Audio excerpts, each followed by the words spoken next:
ونصلي ونسلم على رسوله الكريم أما بعد فأعوذ بالله من الشيطان الرجيم بسم الله الرحمن الرحيم قال الله تبارك وتعالى في شان حبيبه إن الله وملائكته يصلون على النبي يا أيها الذين آمنوا صلوا عليه وسلموا تسليما اللهم صل على سيدنا ومولانا محمد وعلى آل سيدنا ومولانا محمد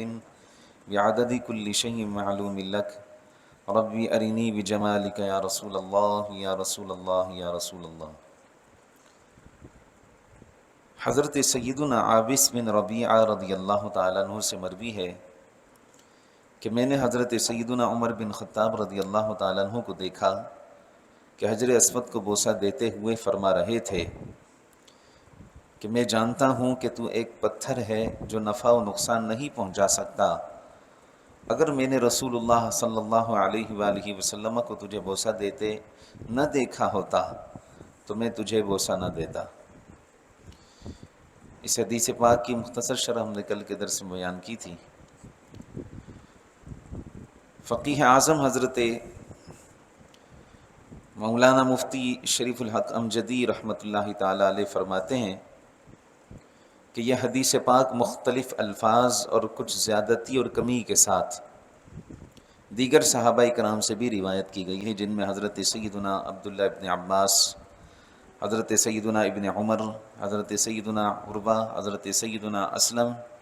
حضرت سیدنا عبداللہ بن سرجس، حضرت سیدنا سوید بن غفلہ اور حضرت سیدنا عابس بن ربیعہ رضی اللہ تعالی عنہم، ان سے روایات یہ مروی ہیں۔ اور امام حاکم رحمۃ اللہ تعالی علیہ نے اپنی مستدرک میں حضرت سیدنا ابو سعید خدری رضی اللہ تعالی عنہ سے روایت کیا، اس میں ان الفاظ کا اضافہ ہے کہ جب حضرت سیدنا امیر المؤمنین فاروق اعظم رضی اللہ تعالی عنہ نے حجر اسود سے مخاطب ہوتے ہوئے ارشاد فرمایا اور بوسہ لیتے ہوئے کہا، تو حضرت سیدنا علی المرتضیٰ کرم اللہ تعالی وجہ الکریم نے فرمایا، اے امیر المؤمنین، بلا شبہ حجر اسود ضرر بھی دیتا ہے اور نفع بھی پہنچاتا ہے، یعنی حجر اسود نقصان بھی دیتا ہے، نفع بھی دیتا ہے۔ جبکہ فاروق اعظم رضی اللہ تعالیٰ عنہ کیا کہہ رہے ہیں کہ تو ایک پتھر ہے، نہ تو نفع دے سکتا ہے نہ نقصان۔ تو حضرت علی المرتضیٰ کرم اللہ تعالی وجہ الکریم نے ان کے اس بات پر یہ جواب دیا کہ امیر المؤمنین، بلا شبہ حجر اسود ضرر بھی دیتا ہے اور نفع بھی پہنچاتا ہے۔ تو حضرت عمر رضی اللہ تعالیٰ عنہ نے پوچھا وہ کیسے؟ تو حضرت مولا علی المرتضیٰ کرم اللہ تعالی وجہ الکریم نے فرمایا، میں گواہی دیتا ہوں کہ میں نے رسول اللہ صلی اللہ علیہ وآلہ وسلم کو یہ فرماتے سنا کہ قیامت کے دن حجر اسود کو لایا جائے گا اور اس کی شستہ زبان ہوگی، جس نے اس کا توحید کے ساتھ بوسہ دیا اس کے بارے میں گواہی دے گا، اس لیے امیر المؤمنین وہ ضرر بھی دیتا ہے اور نفع بھی۔ یہ سن کر حضرت عمر رضی اللہ تعالیٰ عنہ نے فرمایا، میں اللہ تبارک و تعالیٰ کی پناہ چاہتا ہوں ایسی قوم سے جس میں اے ابو الحسن تم نہ ہو، یعنی ایسی قوم سے میں پناہ چاہتا ہوں کہ ابو الحسن آپ نہ ہو ان میں۔ حضرت سیدنا علی المرتضیٰ کرم اللہ تعالی وجہ الکریم کی اس حدیث پاک کی تائید ایک اور حدیث پاک سے بھی ہوتی ہے، جس میں حضور نبی کریم صلی اللہ علیہ وآلہ وسلم نے ارشاد فرمایا، حجر اسود جب جنت سے آیا تھا تو دودھ سے زیادہ سفید تھا۔ اسود کا معنی ہے کالا، اور عربی میں ابیض کہتے ہیں سفید کو۔ یہ حجر اسود نہیں تھا بلکہ حجر ابیض تھا، سفید پتھر۔ بنی آدم کے گناہوں نے اسے سیاہ کر دیا۔ سرکار اسلام فرماتے ہیں کہ جب جنت سے آیا تھا تو بالکل سفید تھا، بنی آدم کے گناہوں نے اسے سیاہ کر دیا۔ ایک اور روایت میں یوں فرمایا گیا کہ ان دونوں رکن یعنی رکن یمانی اور حجر اسود،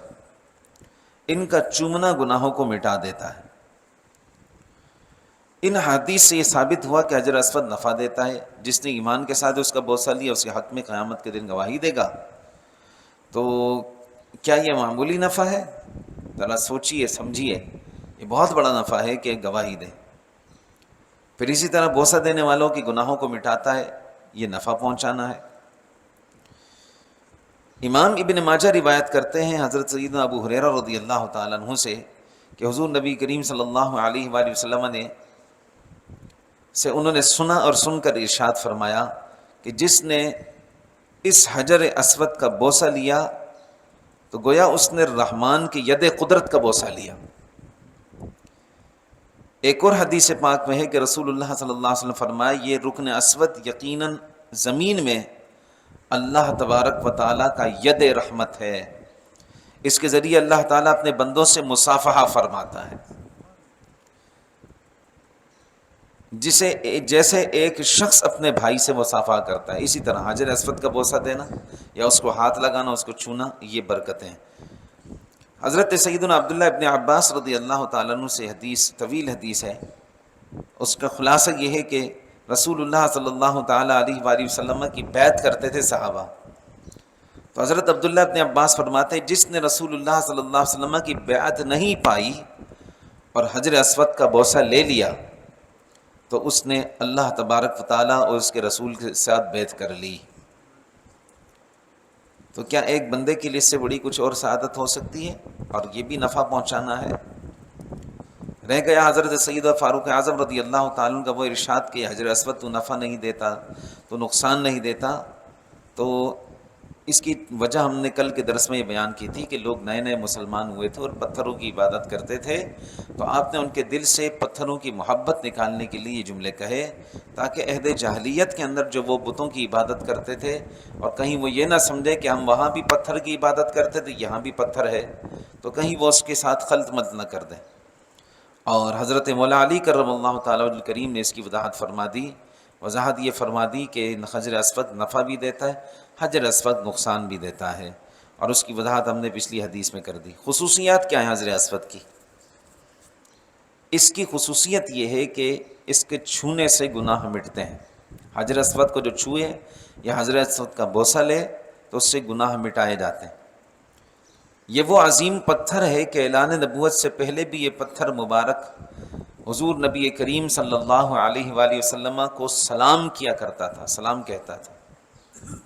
اسی پتھر شریف کو پھر ایک مرتبہ اپنی اصل شکل پر کر دیا جائے گا، اور قیامت کے دن اس پتھر کی جو جسامت ہے وہ جبل ابی قبیس جتنی ہو جائے گی۔ ابھی تو یہ چھوٹا سا پتھر ہے، لیکن قیامت میں اس کو بڑا کر دیا جائے گا۔ اسی طرح تفسیر نعیمی میں ہے کہ یہ جنتی پتھر ہے۔ حدیث شریف میں ہے کہ رکن اور مقام ابراہیم دو جنتی یاقوت ہیں، اور اسی طرح ایک اور حدیث پاک میں فرمایا گیا کہ یہ پتھر پہلے سفید تھا اور بنی آدم کے گناہوں کو جذب کر کر کے یہ پتھر سیاہ ہو گیا۔ اسی طرح ایک اور حضرت عبداللہ ابن عباس رضی اللہ تعالیٰ عنہ سے مروی ہے، فرماتے ہیں حجر اسود کے بارے میں کہ اللہ کی قسم بروز قیامت اس پتھر کو اٹھایا جائے گا، اس کی دو آنکھیں ہوں گی جس سے دیکھے گا، زبان ہوگی جس سے بولے گا، اور جس نے حق کے ساتھ اس کا استلام کیا اس کی گواہی دے گا۔ تو یہ عظیم پتھر ہے، جنتی پتھر، اس کی آنکھیں بھی ہیں، اس کا کلام بھی ہے، اور یہ بھی آپ نے سمجھ لیا کہ اس کا سیاہ ہونا کیوں ہے کہ لوگوں کے گناہوں کو اس نے کھینچا ہے، اپنے اندر جذب کیا ہے، اس لیے گناہوں کی کثرت کی وجہ سے، لوگوں کے گناہوں کی کھینچنے کی وجہ سے یہ سیاہ ہو گیا۔ اعلیٰ حضرت امام اہل سنت ایک شعر ہے کہ کالک جبیں کی سجدہ در سے چھڑاؤ گے، کالک جبیں کی سجدہ در سے چھڑاؤ گے، مجھ کو بھی لے چلو یہ تمنا حجر کی ہے۔ یعنی مطلب یہ ہے اس شعر کا کہ تم رسول اللہ صلی اللہ علیہ وسلم کے در اقدس پہ جاؤ گے، وہاں جب جاؤ گے تو تمہارے گناہ مٹ جائیں گے، تمہاری سیاہی دور ہو جائے گی۔ کالک جبیں کی سجدہ در سے چھڑاؤ گے، وہاں جب جاؤ گے تو سب گناہ مٹ جائیں گے۔ تو حجر اسود یہ عرض کر رہا ہے مدینہ طیبہ جانے والے سے کہ اے طیبہ کے مسافر، اے مدینہ طیبہ کی طرف جانے والے، تو خود اپنے قدموں سے چل کر جا رہا ہے، کہیں مجھے بھی اپنے ساتھ لے کر چل۔ کالک جبیں کی سجدہ در سے چھڑاؤ گے، مجھ کو بھی لے چلو یہ تمنا حجر کی ہے۔ اللہ کریم ہم سب کو یہ مبارک پتھر چومنا نصیب فرمائے، آمین بجاہ سید المرسلین۔ الحمدللہ رب العالمین، والصلاة والسلام علی اشرف الانبیاء وسید المرسلین۔ اللہم ربنا زدنا علما نافعا وعملا صالحا ولسانا ذاکرا وقلبا خاشعا وبدنا صابرا ورزقا واسعا۔ اللہم استرنا بسترک الجمیل فسہلنا یا الہی کل صعب بحرمت سید الابرار سہل، وصلی اللہ تعالی علی حبیبہ سیدنا محمد وآلہ وصحبہ اجمعین برحمتک یا رحمت